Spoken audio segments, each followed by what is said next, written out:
Heather from SalesFolk here, and this week's tip for improving your email outreach is why you should never use bullet points or numbered lists in your cold emails if you want to get a good positive response rate or if you want anyone to respond to your message.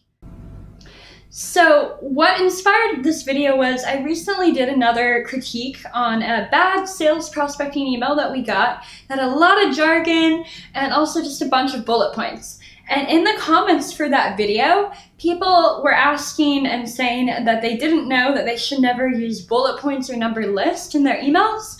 And they also were not really sure as to why that was. And so I decided I would make a video to explain, one, why not to use them, and two, what you can do instead.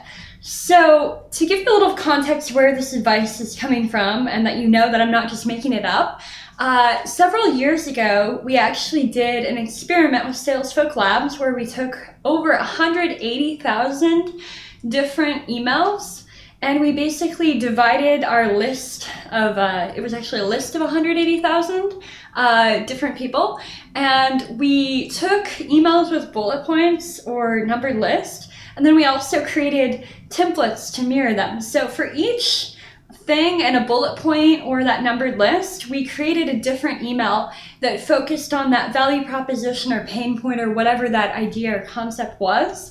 And what we found out was for every single email that had a bullet point or a numbered list, those emails got a worse positive response rate than the emails that did not have them. And in some cases, the emails without the bullet points or numbered list did 3 to 4 times better than the ones that did.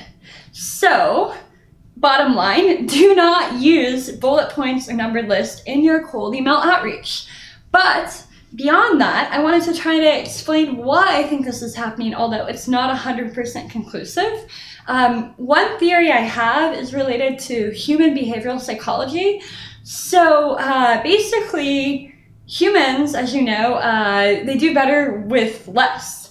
And so what that means is that if you have too many different bullet points, people are thinking about too many different things and they're distracted, and it's basically less persuasive. So with the bullet points or numbered list, you have less chances of having them read it all the way through.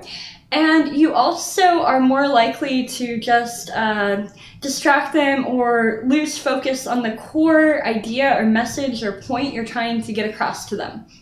The other thing is that a lot of mass marketing emails tend to use bullet points and numbered lists. And a lot of these aren't very personalized. People know their mass. That's not necessarily terrible if it's like an inbound drip marketing email where someone subscribed to your newsletter. But in the case of a cold email, guess what? They don't know you. So you have to really think about how you can make this person feel special. And I think subconsciously, when you use bullet points and numbered lists, the reader thinks that this is a mass email. And even if your cold email template is totally mass, which is okay, I love mass templates, you don't want them to know that because people don't want to feel like they're one of 100 or 1,000 or however many people you're reaching out to. So you want to keep it feeling personal.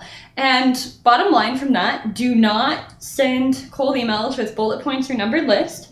But if you're wondering, okay, what do I do instead? What I recommend is that you take each of those bullet points you would have used that is focusing on a different pain point, benefit, or idea, and you just turn that in to a different cold email. Because if you recall from one of my other videos, if you saw it, on how many emails you should send when following up with sales prospects or other people that you don't know in order to maximize your chances of getting response, the number of emails that you should send is 8 emails. So if you want to maximize your response rate, because emails 5 through 8 usually get about 1/3 of the positive response rate in an email campaign, you need to send 8.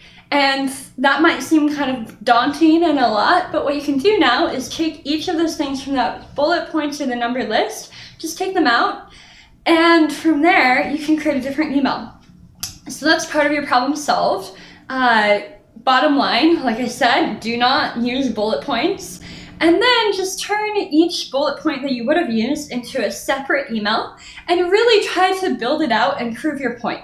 Have social proof, make it compelling, make a strong, clear, focused, concise argument. And from there, those are your best chances of getting people to read and respond to your cold emails. But that's it for now. I'm Heather from SalesFolk. I hope you enjoyed this tip. If you like my content, please subscribe to this YouTube channel. You can also see more cold email and sales prospecting tips on the SalesFolk blog. Other than that, happy cold emailing. Cheers. Bye.